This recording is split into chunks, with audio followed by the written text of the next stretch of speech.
Gara-gara pecah ban, satu unit truk Mitsubishi Fuso kontainer terguling tepat di atas underpass Simpang Patal, Kelurahan 8 Ilir, Kecamatan 20 Ilir, Palembang. Hingga pagi ini terpantau truk yang terguling tersebut masih berada di lokasi.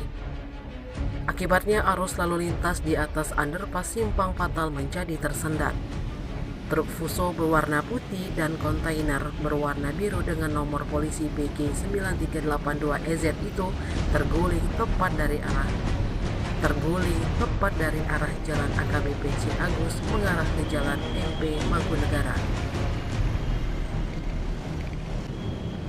Kasat Lantas Polrestabes Palembang AKBP Randy Surya mengatakan penyebab tergulingnya truk kontainer itu lantaran pecah ban pada bagian belakang sebelah kiri.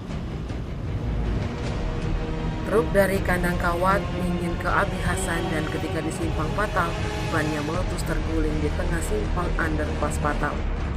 AKBP Randy menjelaskan dalam kecelakaan tunggal ini tak menyebabkan korban jiwa.